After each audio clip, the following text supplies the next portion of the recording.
Assalamualaikum warahmatullahi wabarakatuh. Tauhid adalah cahaya, dengannya hati hidup, iman bertumbuh, dan langkah menuju Allah menjadi semakin kokoh. Mari menyimak pengajian Tauhid bersama Kiai Haji Mukhlason Roshid. Semoga setiap kalimat yang kita dengarkan menjadi jalan menuju ridha Allah Subhanahu wa Ta'ala dan bekal kebahagiaan di dunia maupun akhirat. Gus derek tanglet tasik mengenai bab nafsu. Perbedaane nafsu kali kehendake Gusti Allah.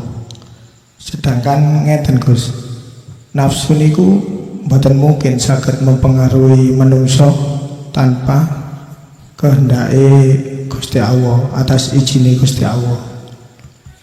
Kaya ngoten niku pripun Gus? Kan soalé manungsa niku mboten saged napa-napa nek mboten atas izine kehendake Gusti Allah. Pripun Gus?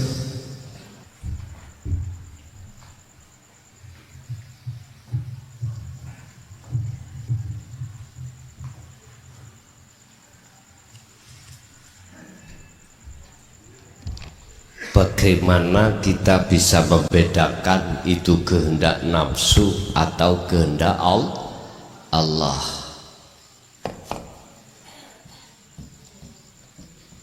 Pun, kalau kita bicara nafsu dalam konteks bahasa Arab, artinya adalah diri. Diri ini lari kemana? Ada dua hal diri. Ada diri takholli, aku makhluk. Ada diri tajalli, aku khalik atau Allah. Pur, sepanjang jenengan belum hati duduk di tajalli, gak akan paham dan tidak bisa membedakan mana kehendak nafsu dan kehendak Allah. Paling-paling jenengan iki bisa membedakan secara fisik. Apa? Nek apik yo teko Allah, nek elek teko Contoh niki, jenengan nek salat, zakat, poso, haji, jelas krono sangka Allah lah kan nggih. Sampai melihat dari fisik. Yang kedua, jenengan kalau sobo dolanan ben bengi nanggone lokalisasi, jelas iku pandangan kita Pak, kalau hati belum bisa duduk di tajalli nggak akan pernah tahu mana perbedaan ini kehendak nafsu atau kehendak Allah. Paling tidak jenengan tahunya secara fisik, itu pun belum tentu benar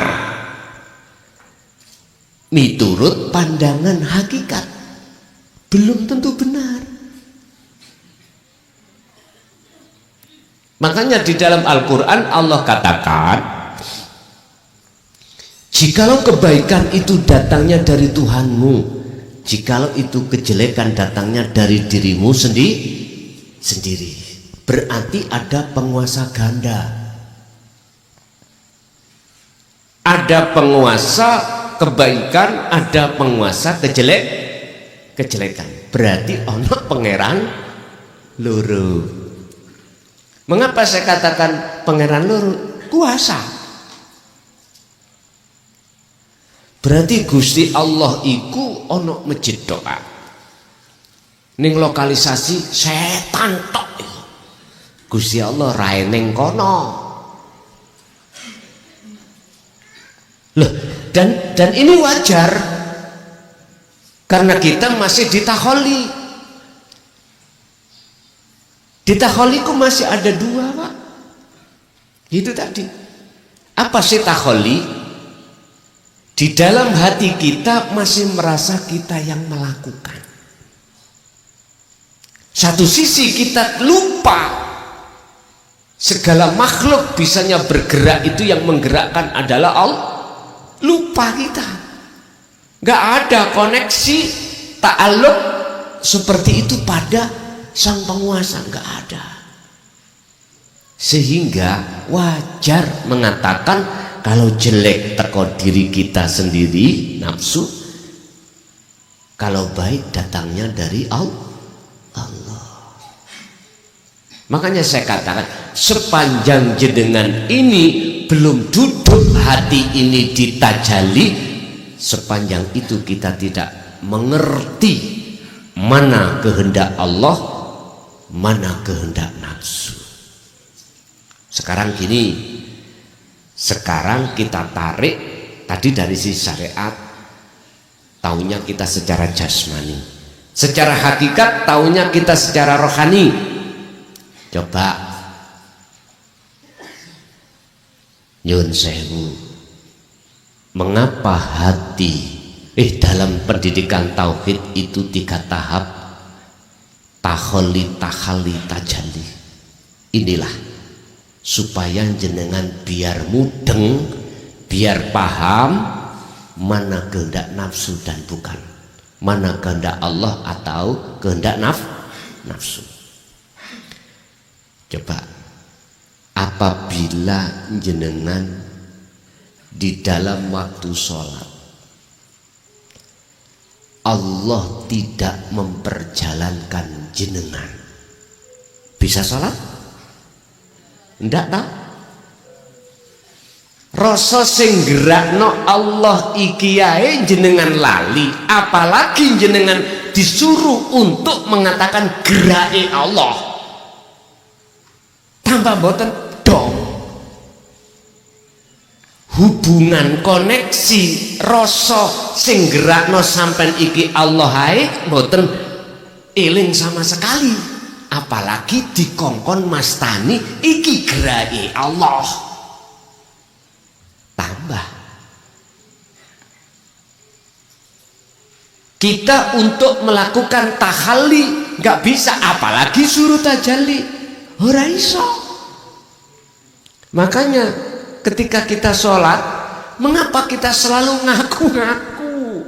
Itu persoalannya. Kalau kita ngaku-ngaku kita yang berkehendak mau sholat dan kita yang melakukan sholat, ini nafsu. Walaupun bagus, apalagi yang ada di lokali lah. Udahlah Pak, nyun sewu, jikalau hukum sing dihadapkan Allah adil, hukum adile Allah, jenengan kalih kula niku gak tahu nglakoni dosa cilik, mesti dosa gede kau pedik. Apa? Menyekutukan Allah dengan yang lain. Bentuknya dalam hatiku mengadakan aku makhluk yang iso. Lah iku wis menyekutukan Allah. Akhirnya kalau disimpulkan, semua perbuatan saya baik dipandang hukum syariat bagus atau jelek, ternyata hakikatnya rohaniaku iku isih ngikuti kekarepane hawa nafsu. Wis iki baru sampean akan bisa memandang, mengatakan oh iku sangka nafsu ya. Tapi pada saat itu saya tidak paham kalau ini nafsu. Karena ilmunya saya tolak dari Kanjeng Nabi. Ya sudah. Satu. Nomor 2. Ketika jenengan ini sudah duduk di tajalli, makhluknya kan betul enten toh Pak. Jenengan tadi yang merasa digerakkan Allah sudah nggak ada. Aku gerak sebab digerakkan Allah sudah tidak ada. Karena kewujudan sampean kali kula sebagai makhluk dalam pandangan hakikat itu tidak wujud. Iki kalau tajalli kan mengatakan penetapan hukum keakuannya Allah. Selain Allah sudah hilang. Bagaimana mungkin kita yang sudah hilang, nggak ada, dikatakan melakukan sholat? Bisa melakukan sholat, bisa melakukan sobolokalisasi. Cuman siapapun Anda, jikalau betul-betul lewat terus zikir sirul asrar menuju tajalli Allah, walaupun kita secara fisik biasa sobolokalisasi, tak jamin kok merotol. Perbuatan-perbuatan yang secara syar'i maksiat itu dengan sendirinya Anda tinggalkan. Otomatis Pak Eko. Kalau hanya sampai lewati dakwah, haram itu, nerakamu. Terus nek nyuwun sewu, nek ati gak dididikno tentang masalah dinut tauhid, terus melakukan zikir, udahlah Pak, nggak iso. Kita tidak akan pernah meninggalkan perilaku dohir maksiat pada Allah manakala rohaniah kita tidak kita ubah. Ingat, asli nih perbuatannya jasad itu perbuatannya roh. Jasad itu mek nganut. Bukti nih, nganti sampai kerentek ngelakoni apa? Jasad. Berarti jasad ngelakoni itu sebetulnya bentuk pancaran ngelakoni roh. Asli nih mata. Tinggal roh iki duduk di mana? Ditaholi kah? Nek ditaholi berarti munculnya makhluk terus niki. Kok niki? Makhluk terus. Terus kita itu menyekutukan Allah dengan bentuk mengadakan dalam hatiku makhluk. Padahal wala taj'alu ma'allahi ilahan akhara. Janganlah kau menjadikan selain Allah di dalam hatimu. Ada, jangan. Jangan. Tapi berhubung kita itu tidak mengindahkan ajaran Rasulullah di jalur tauhid, sampai kapanpun hati kita duduk di taholi roh kita, otomatis jasad lakuni yo taholi. Nek gak cocok ngamuk, tujuan nek gak hasil marah-marah. Nyun sewu, dunya kecuil tonggone, mbuh disengaja atau tidak, lapor polisi, penyerobotan tanah, kasus KUHP. Ya Allah, dunya sampean sing wonten kita bojo, jangankan jasad, roh iku milik Allah. Mengapa kita harus ngaku-ngaku iki karena ngaku sertifikat karena atas nama aku, padahal ahli waris belum dibagi. Nguniku mentang-mentang wonten boten dulur 5 nomoni sertifikat dulur sing barep. Nyun sewu, karena saya pernah jadi kepala desa, paham. Ono Pak dulur niki 5, karangane tinggalane Pak iku kathah. Berhubung sing barep iki serakah, karangan atas nama sertifikat si A iki niku gelem dibagi, nek dheweke iku oleh telung bagian, sing loro dulur 4. Nek gak gelem iki jenengku kok. Menang toh? Menang. Dalem ya apa yang mboten saged nek gak dapat tanda tangane si A. Lah ngoten nggih. Ngoten niku mentang-mentang, Pak. Wonten ngeten iki karena di dalam si A itu muncul buah pohon sifat yang disebut serakah. Pohon buahnya namanya serakah. Merasa namanya Di atas angin Pak memangnya. Gak apa-apa. Monggo didol, tapi aku njaluk 3 bagian. Sing loro dol bagian wong 4. Sing 3 bagian aku dhewe. Lho wonten. Ya Allah, iki carane ya apa wong iki sadar. Tak tempeling Pak ngoten niku. Nggih. Tak kandhani gak kena tak tempeling. Yo ning kantor tak tempeling. Tapi mari tak tempeling tak lus ngeten. Ngeten. Awakmu gak melok tuku. Iki harta warisan. Dulurmu mesti mangkel. Umpama tak balekno awakmu si C. Dulurmu si A, mangkel kamu. Alhamdulillah sadar. Akhirnya didum sak bagian dang. Dicoba. Gara-gara tempeling. Nggih. Kesadaran itu Pak nyun sewu. Mboten mesti. Kadang lewat halus, kadang lewat kasar.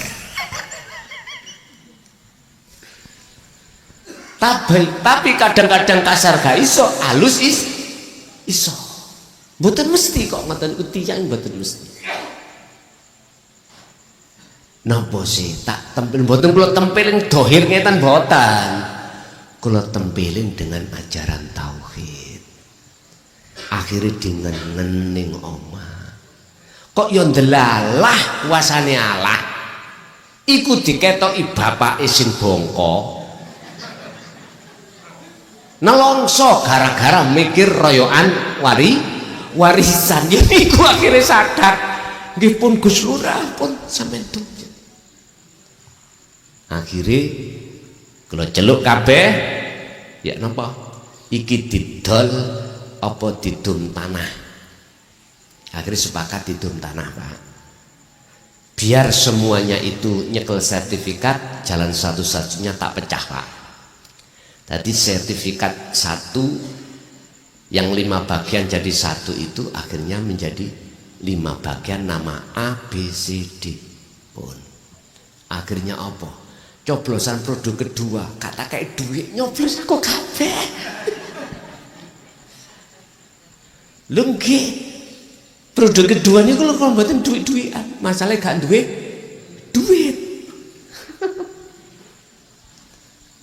Kalau mek ngeten tok. Umpama gak dadi gak rugi. Gak kelangan dadi yo malah gak rugi. Ternyata Gusti Allah kok ngersakno gak ada duit ya dah di situ. Makanya jenengan ketika jadi pemimpin ojo gopoh mbalekno bondo sik. Anggepen iku bondone Gusti Allah. Dengan begitu maka pelayanan 5 kontak ini mesti kau utamakan. Ada prinsip 5 pelayanan Pak. Pertama apa? Nggak mau mengambil haknya warga dari sumber dana DD, BKD atau ADD. Gak wani. Akhirnya anggaran ini penuh hak milik warga. Enggak kebanyakan itu. Aku jadi bupati ya bondo. Mergae rumangsa aku nih sing duwe. Otomatis gopoh balekno bondo. Bahkan sampai terhadap pejabat SKPD. Pejabat SKPD itu pejabat di bawah bupati. Mulai camat, kursi camat, kursi kasih apa di sini. Itu kabeh kursi panas. Umumnya nek gak ono fulus ya gak iso duduk. Anggite lawaran ngono ta. Umpama lawaran iku minoritas. Sing banyak itu mesti. Ayo, sing merasa ojo ngaku, tak jotosi. Oh nyatane ya kok. Makanya istilah jual beli jabatan itu sudah membudaya dan itu sebagai birokrasi kita. Otomatis akhirnya ketika jabat bingung piye carane balekno bondo. Tak dudune sampean. Akhirnya apa? Muter uang anggaran. Ojo ngaku ngono. KPK lho wis ngerti kok. Memang gitu potret birokrasi kita. Berangkatnya karena merasa aku yang memiliki. Nah itu apa? Yang kedua, ketika saat meraih yang namanya kursi itu kudu bondo. Siji dalam hati kita ada di taholi. Dua, pingin menduduki kursi kudu ngetokno duit, akhirnya nek dadi bingung balekno bondone. Korbannya siapa? Rakyat, warga. Aku bukan anti pemerintah, enggak wong aku ya pemerintah kok. Cuman sampai kalau ajari, kalau paringi tahu seperti ini, barangkali didengar oleh beliau-beliau itu akhirnya merubah gaya kepimpinannya. Ngoten maksud kula, supaya apa? Hatinya tambah parek ning ngersane Allah. Gak gampang nglakoni perbuatan yang dilarang. Ngoten maksud kula. Mpun salah paham. Mpun dikira kula niki buka rahasiane dalam pemerintah. Enggak. Anak sing nakal perlu dielingno. Dielingno pisan pindho gak kena ya dijejeki. Gak ngoten ta? Tahu dijejeki maksudnya? Sing terus disoplopi tegangan tinggi. Ngeten lho Pak. Ingat, hukum ini tidak putus di dunia saja, tapi akan kita bawa sampai ke akhirat dan itu kekal selama-lamanya. Udah. Apa sing sampean kali kula akoni nyun sewu iki wau ahli waris hak milikku karena sebab sertifikat nomoku. Alah kuwi bongko. Kok gowo gak iku? Ayu gantenge kaya apa garwa kita tetep ditinggal nggih napa mboten? Idza jaa ajaluhum la yastakhiruna sa'ah wa la yastaqdimun. Nek iku wis teko gak iso dindur, gak iso dijokno dan semuanya itu tidak akan bisa menolong kita. Jari Bang Haji ini kalau kematian nih kalau gitu nah, masih bojomu ayu nih ya apa jatuh ya disir ngenes sampean kali kulon jero kuburan goblok jari biyen sehidup semati ternyata sekarang dirabi wong gelem. Nah, duh ya apa iki mangkane ajaran tauhid itu dihadapkan supaya hati sampean jikalau mencintai selain Allah itu biar sampean iku menggampang untuk lepaskan demi cinta yang hakiki pada Allah. Janganlah kau mencintai sesuatu di atas cintamu selain Allah. Hanya begitu Pak. Artinya jasad silahkan, tapi rohaniah jangan. Rohaniah cukup hanya pada Allah, jasmaniah kita kepada istri, pada suami. Monggo rapopo. Jasad pada istri, anak, harta benda. Karena di dunia ini nanti kita tinggalkan. Rohaniah kita tetap pada Allah. Jadi kita akan bisa membedakan manakala kita duduk di tajalli, maaf. Karena di tajali itulah nanti jenengan itu akan tahu, oh iki aku nih makhluk, apapun perilaku kehendak, kalau selain masih ada pengakuan makhluk dalam diri kita itu nafsu. Kalau sudah tidak ada pengakuan makhluk, hanya aku Allah, apapun yang terjadi itu langsung saka Gusti